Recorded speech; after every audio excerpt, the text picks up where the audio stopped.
my name is Anita Rodriguez, and I'm from here, from Taos, and my family's from here. I've lived here all my life, with a few trips here and there. And I'm a painter at the moment, and a writer. I'm writing a book.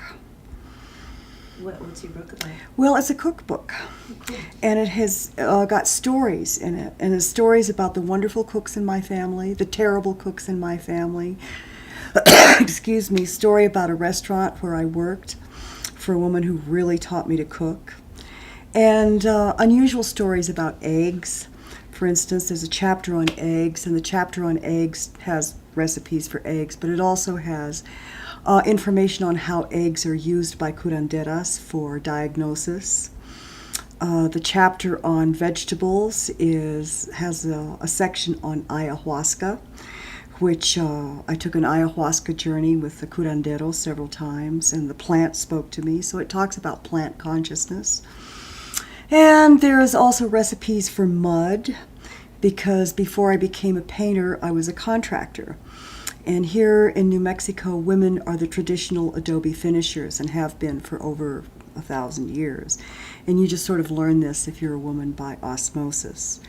So I include recipes for mud, and in that chapter there's the buildings speak, because I've always imagined that it's only a matter of time before they invent some kind of technology whereby you can put an instrument on the wall and listen to everything the walls have heard throughout the centuries. So this chapter has memories of people who lived in the houses, and the buildings themselves have consciousness and speak. So that's basically the book. My name is Carmela Quinto. I'm a native Taoseña, born and raised here, and my family's been here for generations and generations. I've been working at Millicent Rogers Museum for over 20 years, and I began in an entry-level position, and I worked my way up. So now I'm curator of collections, and so I'm basically in charge of all of the objects in the museum, everything in the collection. The care, conservation, education, preservation, exhibition. So it's a big responsibility. And I take it very seriously. These objects are very important, and they're very important to not only to the visitors who come through, who are visiting Taos, so that they can better understand Taos as a community, but also to the kids, to our kids who are growing up here. It's important for them to understand where they come from, and that they play a role in the history of Taos. Well, as a writer, you're always looking for the thing you want to write about. I landed here and was busy with putting a foot down and creating a home environment at a time when I was between books. I just finished a book about the Great Hurricane in the Northeast, and that really immersed me in the history and in that region. You know, I'm just always looking for a good story. It's nice if it hasn't been done before, because particularly with nonfiction, I always want the support of a publisher behind me. I find it very risky to think that you would spend 3 or 4 years of your life doing something and find out later that there's another one in the pipeline, and then that's not going to pan out for you. I think you can do that with a novel, where your work's being driven by a creative drive and the fire in the belly. You've just got to do it. But with nonfiction, I think that's a little bit different. So I'm always just looking for that good story, and I think that those elements that I spoke of about Millicent's life in that first half of the 20th century, that was what really excited me. I thought, this just isn't the story of a rich woman that was beautiful and had lots of clothes and ended up in Taos. It was more reflective of other things. Well, I'm Cristina. I was born in Barcelona in Spain, and I came to Taos in '87, and I've been here ever since. And what do I do? Well, I do all kinds of things. I'm a mom, but my daughter is already 21 years old, so she's grown up and doing her thing. And I run the puppet theater here in Taos, Los Titiriteros. So I'm a puppeteer, I'm a marionette player, I play with string puppets. And I also am the founder and director of the theater company, The Artistics. And that's a theater group that we work with a lot of artists from the community. And our actors are adults with developmental disabilities. And we put together performances for the community. And that's been going on since 2004. And it's expanding. Like now I'm working with a group in Española, so it's moving further and further, reaching out to more and more people. And that's a very interesting and fun work. I really enjoy. I wanted to expand my tool set. I didn't have a lot of welding tools at the time, and I was waiting tables when I first got here too. And I thought, well, shit, I'll just teach some people how to weld, and in exchange, I'll buy some tools. And that's exactly what happened. I taught 10 women that I worked with at the Tao Sin back in the day, and I realized I really enjoyed teaching, and it was really empowering to watch them be empowered, and it was really fun to watch women like excel in that trade. It's women from all walks of life, and I just started a scholarship program, so it's really women from all walks of life, so the women who have a little bit more can actually help the women who don't.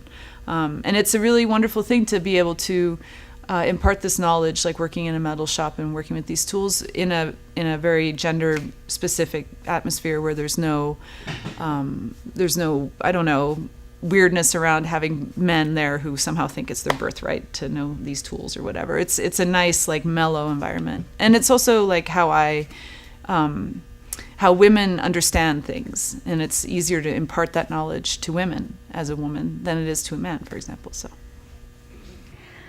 I think teaching is an art, not a science, and I think it's a people art, and I think it's about being happy to see people every day. I never met a kid who didn't respond to warmth and humor. They're just like everybody else, and they're not always happy to be here. Sometimes life is rough on the outside, but in the moment, in your classroom, it's safe and we're going to have a good time. And I think Taos High School kids are very special.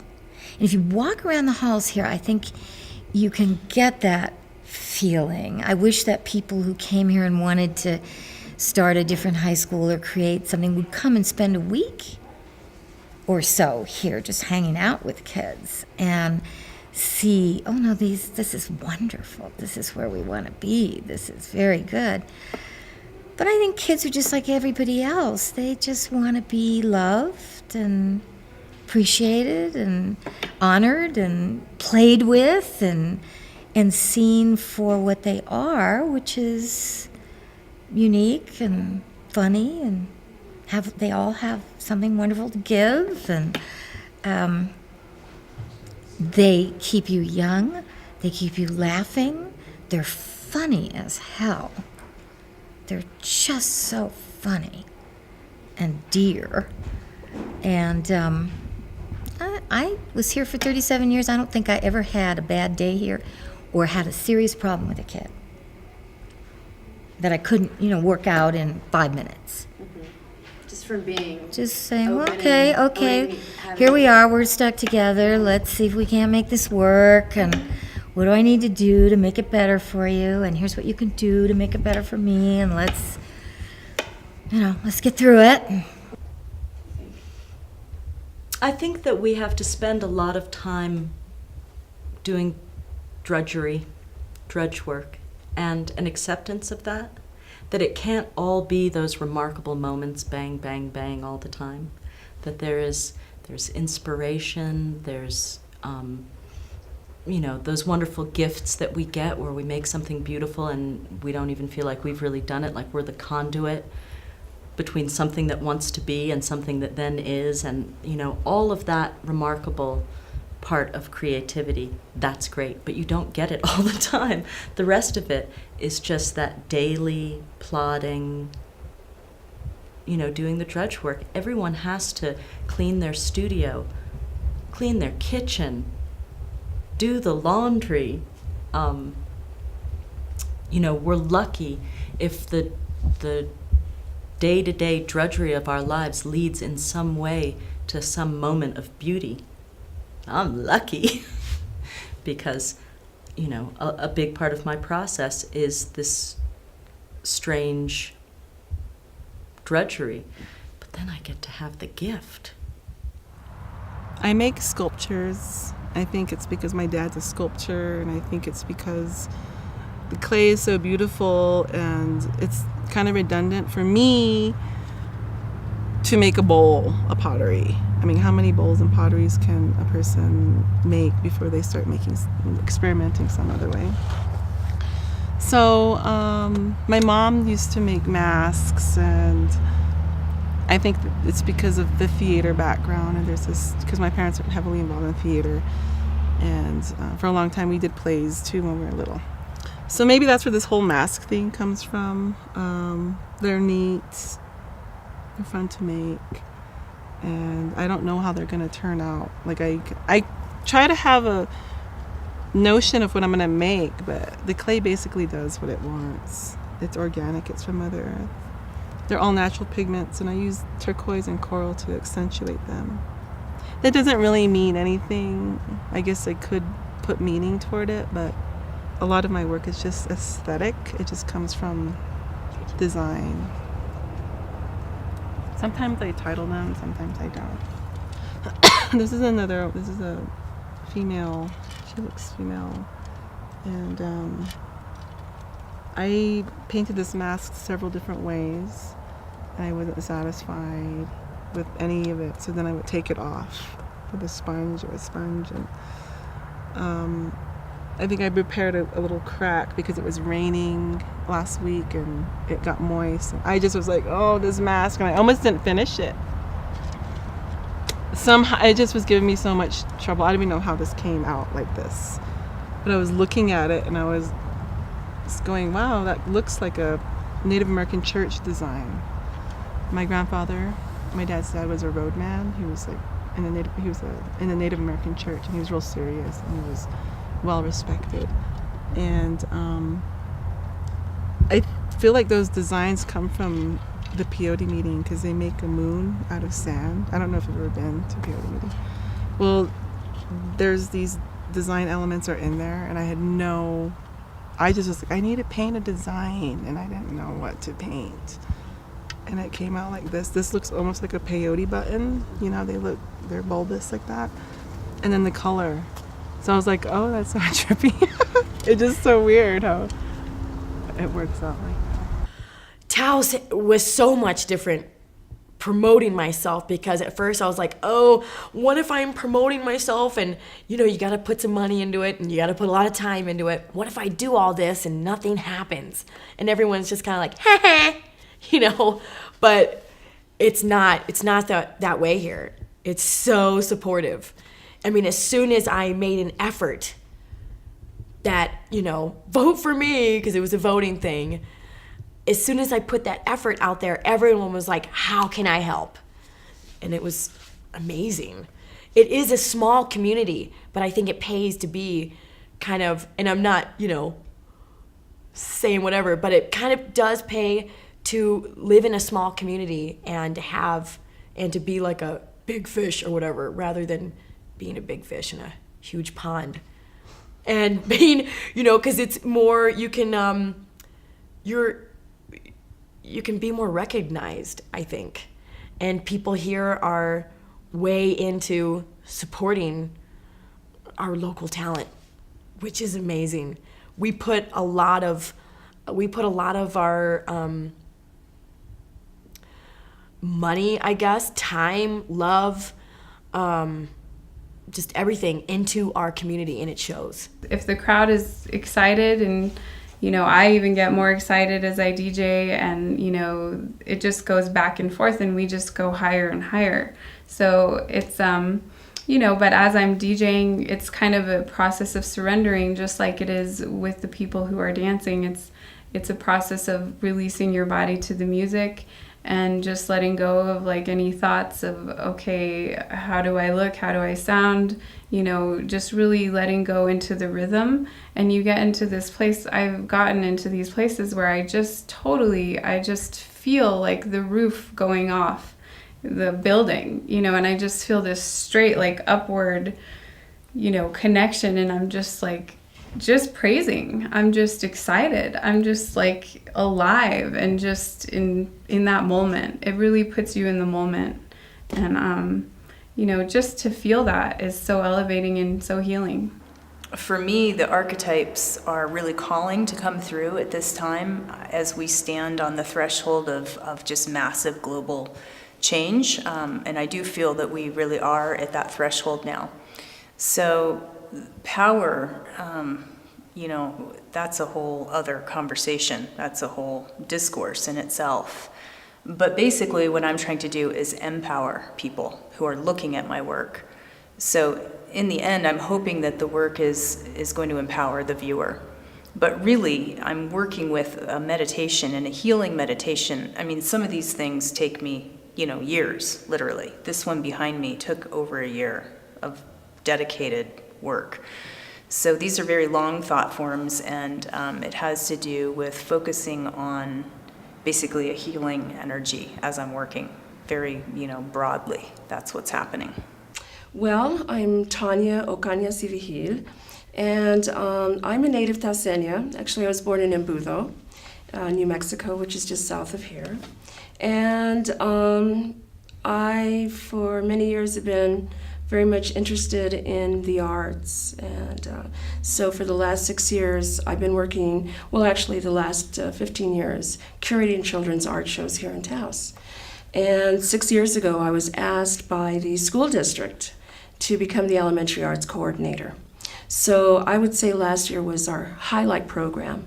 I bring in basically visiting artists into the school district, which teach a very specialized art component that is involved also with their curriculum and standards and benchmarks. Last year we had 22 visiting artists, and it varies anywhere from cultural to traditional works, and then very contemporary as well. So it's visual, music, dance, and theater. Everything in this front room is all hand-dyed and hand-woven here in New Mexico.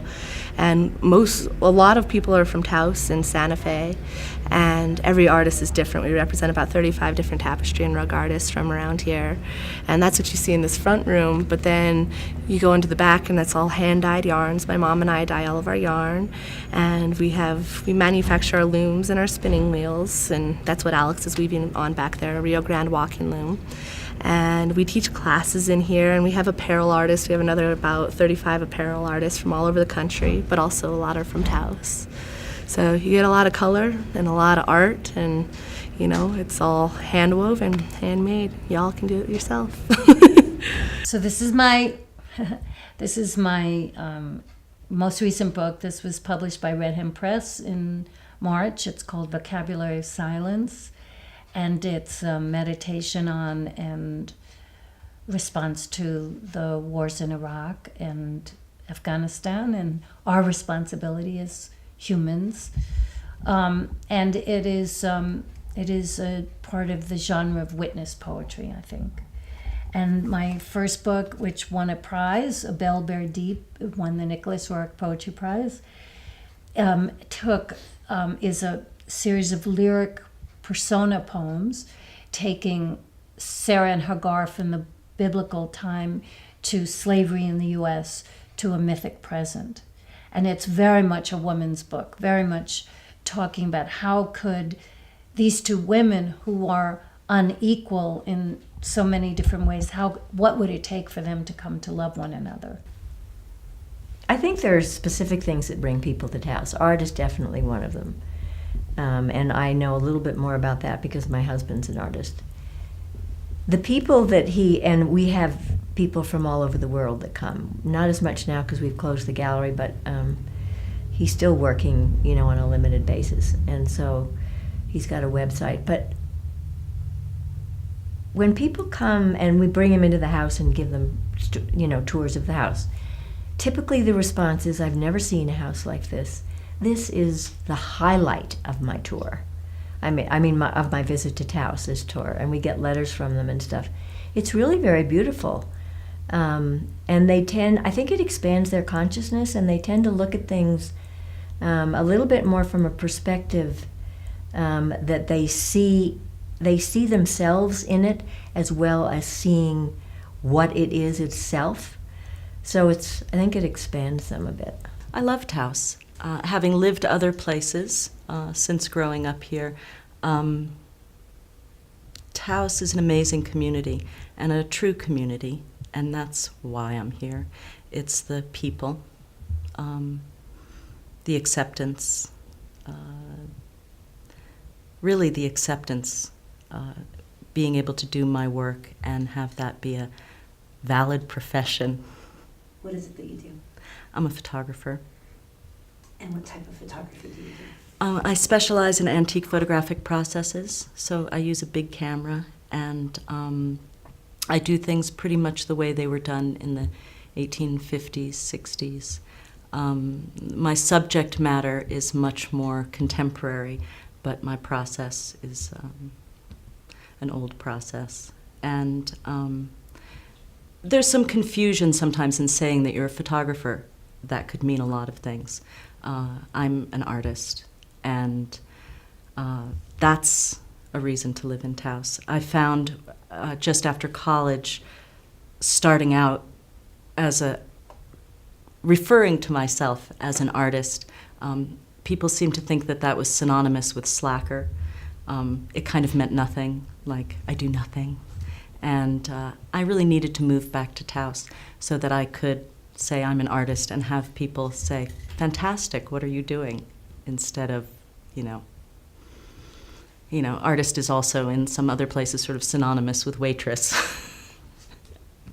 And in Taos, you can be an artist and a waitress and be respected as an artist while still making a living as a waitress. And, that's one of the wonderful things about this community. Ooh, feel love, crazy for your love. And when I get that feeling, sweet love I'll be dealing. When I get that feeling, sweet love I'll be dealing.